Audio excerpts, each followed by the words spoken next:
यहाँ सादड़ी के अंदर राजस्थान में पाली डिस्ट्रिक्ट में एक स्थान है सादड़ी। इसको हम सेठों की नगरी कहते हैं और साथ में जुड़ा हुआ एक गांव है घाणेराव, जिसे हम कहते हैं कि ये भामाशाहों की नगरी है। घाणेराव के सरपंच साहब चंद्रशेखर मेवाड़ा जी ने ये जमीन हमें उपलब्ध कराई है। सरकार ने नॉमिनल रेट्स पर ये जमीन जो 4 हेक्टेयर भूमि है, ये राजयोगा एजुकेशन रिसर्च फाउंडेशन को उपलब्ध कराई है। और उसके पीछे जो मिशन था, जिस बात के लिए उपलब्ध कराई गई, उसमें है मानव कल्याण, पर्यावरण संवर्धन और मनमोहक वातावरण। तो राजस्थान सरकार ने ये संस्था को जमीन उपलब्ध कराई।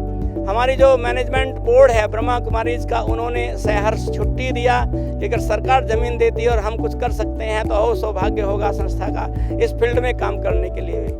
आज 4 सितंबर 2025 वर्ल्ड नहीं कहेंगे हम, नेशनल वाइल्ड लाइफ डे है। पूरे भारतवर्ष में वन विभाग द्वारा ये दिवस मनाया जाता है। अब क्योंकि यहाँ से जो वाइल्ड लाइफ सेंचुरी है वो भी नज़दीक ही है, तो ऐसे में हमारा ये परम कर्तव्य बनता है कि हम प्रकृति के संवर्धन के लिए कुछ करें।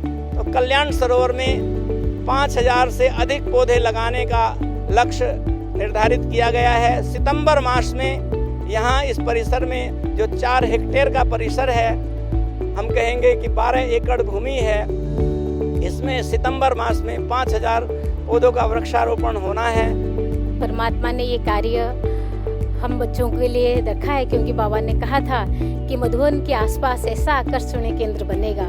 शायद यही समय है जो इसी समय पर ही ये कार्य परमात्मा ने सादड़ी प्रभारी सुचिता बहन को निमित्त बनाकर ये कार्य करा रहे हैं। और आप लोगों की सबकी ब्लेसिंग से ये कार्य बहुत संपन्न होगा बहुत जल्दी। यहाँ घाणेराव ग्राम के सरपंच साहब हैं श्री चंद्रशेखर मेवाड़ा जी, आपने बहुत दिल से सेवा की है इस स्थान के लिए। मैं चाहूँगा आप अपनी शुभकामनाएं रखें। ब्रह्मा कुमारी के पूरे परिवार को बधाई। और आज जो वृक्षारोपण का जो प्रोग्राम है, हमें भी बुलाया है, हम भी इनके चरणों में हाजिर हैं। और जो ये काम हो रहा है, ये घाणेराव के इतिहास में स्वर्ण अक्षरों में लिखा जाएगा। और हमारे साथ में जिन लोगों का सहयोग है, जैसे वीर सिंह जी देवल साहब, कांति भाई सोमपुरा, इनका भी स्वर्ण अक्षरों में नाम लिखा जाएगा। आप सभी को बधाई। और इनको कहो, इनके जो भी कोई काम पड़ेगा, हम आधी रात को 24 घंटे तैयार हैं। वृक्षारोपण करना एक समारंभ के रूप में होता है, परंतु उसकी पालना भी करना बहुत ज़रूरी है। तो इसलिए ईश्वरीय विश्वविद्यालय जो भी कार्य हम कर रहे हैं, तो उसका फ्यूचर का भी सोचते हुए उन सबको हम हर साल देखते हैं कि किस प्रकार से वृक्षारोपण होता जा रहा है, और ये हर साल हम बढ़ाते जाएंगे। मैं समझता हूँ कि ये राजस्थान का पहला इतना बड़ा क्षेत्र है जो सादड़ी में सुचिता बहन जी के कनेक्शन में ये उनके प्रयास से जो संभव हो पाया है। और ये ज्ञान सरोवर 30 बीघे में 30 एकड़ में है, और जबकि ये भी एक कल्याण सरोवर है, ये 30 एकड़ एरिया है, 30 बीघे के आसपास। और इसमें 5000 प्लांटेशन करके इसको एक नया रूप देने की कोशिश की जा रही है। और रणकपुर क्षेत्र और इस इलाके के क्षेत्र के लिए एक पर्यटन स्थल के रूप में भी विकसित होगा। जिस तरह की इसकी रूपरेखा, जिस तरह से डिजाइन हो रही है, राजयोग, ध्यान, साधना, लोगों की उन्नति के लिए, लोगों का कल्याण होगा। उस कल्याण सरोवर में जो प्लांटेशन आज हो रहा है, हमारे आदरणीय करुणा भाई जी तमाम लोग यहाँ पे आए हैं। निश्चित तौर से इस कल्याण सरोवर के विकास होने से इस इलाके के लोगों के लिए काफ़ी फ़ायदेमंद होगा। और यहाँ की जो संस्कृति है, जो सभ्यता है, उसको बनाए रखने में काफ़ी मददगार होगा।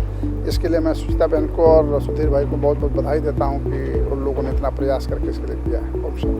कल्याण सरोवर के ज़मीन में पधारे हैं, जो 30 बीघा में ये काम कर रहा है। और ख़ास करके यहाँ आज 5000 पेड़ पौधे लगेगा। तो मुझे बहुत खुशी हो रही है। राजस्थान सरकार को मैं बहुत बहुत आभार प्रकट करती हूँ कि उन्होंने अपने हस्तकमल से ये ज़मीन ब्रह्मा कुमारी ईश्वरी विश्वविद्यालय को दिया है। ये विशेष रूप से यहाँ गोल्डलीवुड स्टूडियो की टीम पहुँची है टोटल शूटिंग करने के लिए, क्योंकि जब ईश्वर का कार्य होता है तो उसमें सबके सहयोग की उंगली लगती है। और बड़ी रुचि से गोल्डलीवुड स्टूडियो की टीम पधारी है, तो हम आदरणीय हरिलाल भाई जी का और गोल्डलीवुड स्टूडियो की टीम का बहुत बहुत धन्यवाद करते हैं।